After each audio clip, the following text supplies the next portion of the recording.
Hello everyone, welcome to Vishnu IAS Previous Year's Question Paper Revision Day 13.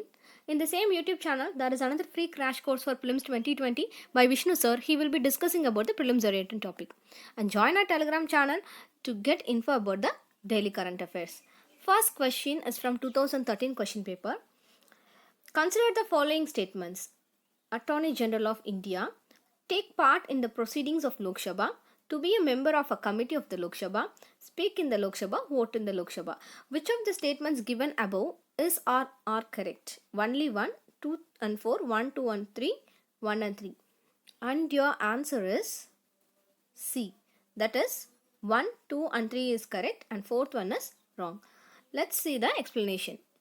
According to the Article 88, it defines the rights of ministers and Attorney General as respects houses. Every minister and the Attorney General of India shall have the right to speak in and otherwise to take part in the proceedings of either house, any joint sitting of the houses and any committee of the parliament of which he may be named a member, but shall not by virtue of this article be entitled to vote. That is, he has the right to speak and take part in the proceedings of both the houses of the parliament or their joint sittings and in any committee of the parliament of which he may be named a member, but without the right to vote. Okay, so there is no right to vote. This is from 2011 question paper. The function of a heavy water in a nuclear reactor is to slow down the speed of neutrons, increase the speed of neutrons, cool down the reactor, stop the nuclear reaction. And your answer is A. That is to slow down the speed of neutrons. Okay, that is the function of a heavy water in a nuclear reactor. Let's see the explanation. The function of heavy water in a nuclear reactor is to slow down the speed of neutrons. Heavy water is used in certain types of nuclear reactors which acts as a neutron moderator to slow down the neutrons so that they are more likely to react with the fissile uranium-235 than with the uranium-238, which captures neutrons without fissioning. Heavy water, deuterium oxide, is used as a moderator in a nuclear reactor. It is used to slow down the neutrons being directed at a fissionable material. In a heavy water, more neutrons are available to be absorbed by uranium than in light water reactor. It means heavy water reactor can produce more energy per unit of uranium mined. So according to this function of heavy water is to slow down the speed of neutrons. Next is third question from 2012 question paper. The National Green Tribunal Act 2010 was enacted in consonance with which of the following provisions of the Constitution of India? Right to healthy environment constructed as a part of right to life under Article 21. Provisions of grants for raising the levels of administration in the scheduled areas of the welfare of scheduled tribes under Article 275(1). Powers and functions of Gram Sabha as mentioned under Article 243A. Select the correct answer using the codes given below. Only 1, 2 and 3, 1 and 3, 1, 2 and 3. And your answer is A. That is only 1. First statement alone is correct. Let's see the explanation. The NGT has been established in 2010 under the National Green Tribunal Act 2010. It draws inspiration from India's constitutional provisions of Article 21, which assures the citizens of India the right to a healthy environment. It aims for effective and expeditious disposal of cases relating to environmental protection and conversion of forest and other natural resources, including enforcement of any legal right relating to environment and giving relief and compensation for damages to persons and property and for matters connected therewithin or incidental thereto. It has original jurisdiction on matters of substantial question relating to environment and damage to environment due to specific activities such as pollution. So it follows the principles of natural justice. Answer is A. Next is from 2016 question paper. Banjaras during the medieval period of Indian history were generally agriculturists, warriors, weavers, traders. Okay, who are these Banjaras during medieval period? Answer is D. That is traders. The Banjaras were the most important trader nomads. Their caravan was called Tanda. Sultan Alauddin Khilji used Banjaras to transport grain to the city markets. Emperor Jahangir wrote in his memoirs that Banjaras carried grain on their bullocks from different areas and sold it in towns. They transported food grains for the Mughal army during military campaigns. With a large army, there could be 100,000 bullocks carrying grain. So, according to Jahangir's writing and from Alauddin Khilji, it is that Banjaras are trader nomads who transport grain to city markets. Okay, so according to this, answer is D. Next is from 2015 question paper. With reference to near field communication NFC technology, which of the following statement is or are correct? It is a contactless communication technology that uses electromagnetic radio fields. NFC is designed for use by devices which can be at a distance of even a meter from each other. NFC can use an encryption when sending sensitive information. Select the correct answer using the codes given below. A 1 and 2, B only 3, C 1 and 3, and D is 1, 2 and 3. Okay, and your answer is C. That is 1 and 3 alone is correct. Second statement is wrong. Let's see the explanation. Near field communication utilizes electromagnetic radio fields, while technologies such as Bluetooth and Wi-Fi focus on radio transmission instead. NFC is an offshoot of radio frequency identification RFID, with the expectation that NFC is designed for use by devices with close proximity to each other. Okay, that is close proximity devices. Okay, it is designed for use by within close proximity to each other. When a secure channel is established, the information is encrypted. Okay, information will be encrypted and only the authorized device can decode it. No other device can decode that encrypted information. So it gives a secure channel. NFC users should ensure that the companies do their business with the use of secure channels. This NFC is a set of protocols that enable electronic devices to establish radio communication with each other by touching the device together or bringing them in a proximity to a distance, typically 10 cm or less. So there can be a secure communications by applying encryption algorithm, as it is done for credit card, and if it fits the criteria for being considered a personal area network. So according to this, answer is C. Next is from 2017 question paper. Consider the following statements. The standard mark of Bureau Indian Standards BIS is a mandatory for automotive tires and tubes. AgMark is a quality certification issued by the Food and Agriculture Organization. Which of the statements given above is or are correct? Only 1, only 2, both 1 and 2, neither 1 nor 2. And your answer is A. That is, only first statement is correct. The statement regarding AgMark is given wrong. Okay, let's see the explanation.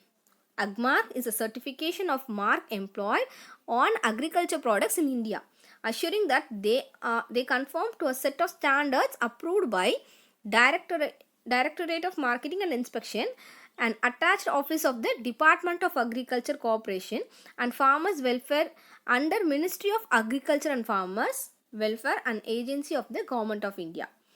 Okay, AgMark head office is at Faridabad, Haryana, is a legally enforced in India by Agriculture Produce Grading and Marking Act 1937 and amended in 1986.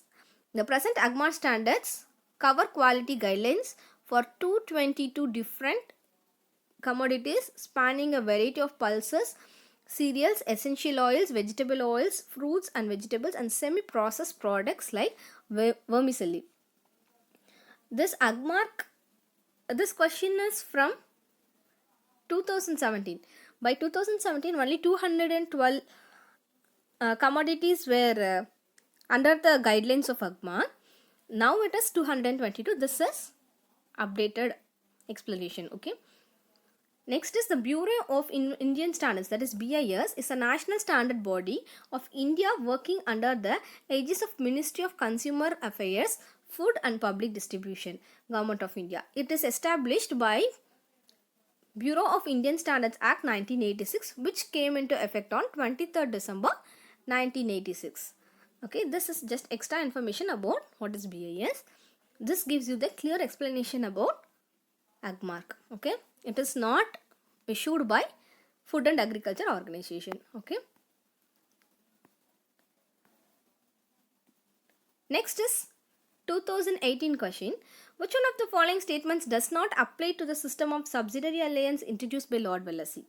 To maintain a large standing army at others' expense, to keep India safe from Napoleonic danger, to secure a fixed income for the company, to establish British paramountcy over the Indian states. And your answer is C. That is, to secure a fixed income for the company. This does not apply to the system of subsidiary alliance. Let's see the explanation. The subsidiary alliance was a non-intervention policy by Lord Wellesley, who was the Governor General during that period 1798 to 1805 to establish the British Empire in India. According to this system, every ruler in India had to accept to pay subsidy to the British for the maintenance of British army. Okay, that is, they are maintaining army on others' expenses. In return, British would protect them from their enemies, which gave British enormous expansion. It was firstly used by Lord Wellesley, who effectively institutionalized the policy non-intervention, which made Nawab and Nizam's subsidiary alliance by signing almost 100 such treaties. The French assistance to Tipu Sultan in 1798 was the last instance of active intervention of any European power in India. So, to counter the intrigues of Napoleon and any further development in French power in India, Wellesley was extremely influenced with the imperial thoughts, came up with the scheme of eliminating the French power from India forever. So, he gave this subsidiary alliance system. He placed the British on the head of the Great Indian Confederacy. The Fourth Anglo-Mysore War had placed England on the military supremacy in India, and Wellesley used the subsidiary alliance system aggressively. It was a treaty between the company and the Indian native rulers. In return, a payment or subsidy, the company would place garrison troops in the ruler's territory to fight against their rivals. Okay, that is, they are providing, they have to give the expense of maintaining the army, but what they will give in return is they will give the support to them to protect themselves from their enemies for the Indian native rulers. Okay. Next is the Indian ruler entering into a subsidiary alliance with the British would accept the British forces within his territory, and they are paying for the maintenance. Okay, the key points about this subsidiary alliance is the allies of Indian state ruler were compelled to accept the permanent garrison of British army within their territories and to pay a subsidy for the maintenance. The Indian ruler could not employ any European in their service without prior approval of British. They could not negotiate with any other Indian rulers without consulting the Governor General also. These are the key points of this subsidiary alliance. Okay. So according to this, they are not to secure a fixed income for the company is the wrong statement. Next is from 2019. In the context of which of the following do some scientists suggest the use of cirrus cloud thinning technique and the injection of sulfate aerosol into the stratosphere, creating the artificial rains in some region, reducing the frequency and intensity of tropical cyclones, reducing the adverse effect of solar winds on the Earth, reducing the global warming.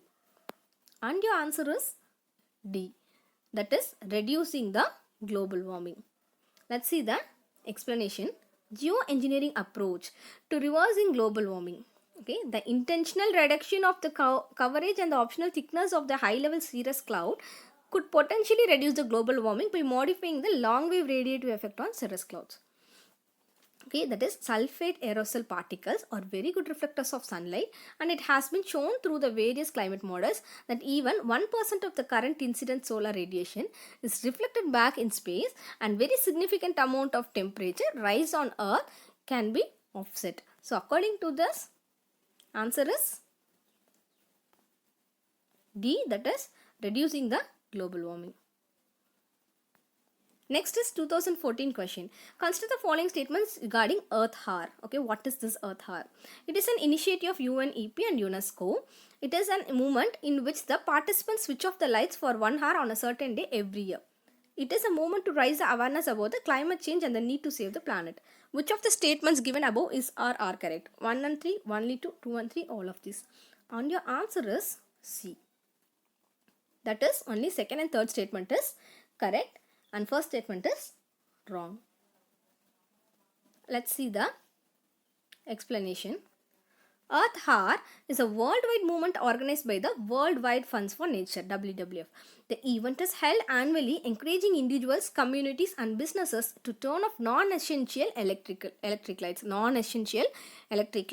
for 1 hour. That is from 8:30 to 9:30 p.m. evening 8:30 to 9:30 on a specific day towards the end of March. That is, it is the last Saturday of March. Okay, as a symbol of commitment to the planet. According to this, second and third statement is true.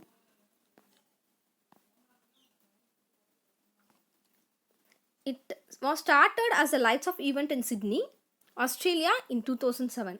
Since then, it has grown to engage more than 7,000 cities and towns across 187 countries and territories to raise awareness for the energy consumption and effects on environment. It started only in 2007 in Australia. Next is from 2010. Though coffee and tea both are cultivated on hill slopes, as we know both are cultivated in hill slopes, there is some difference between them regarding their cultivation. In this context, consider the statements. Coffee plant requires hot and humid climate of tropical areas, and tea can be cultivated both in tropical and subtropical areas. Coffee is propagated by seeds, by tea is propagated by stem cuttings only. Okay, which of the statements given above is correct? One, only two, both 1 and 2, neither 1 nor 2. And your answer is A. That is, only first statement is correct. Let's see the explanation.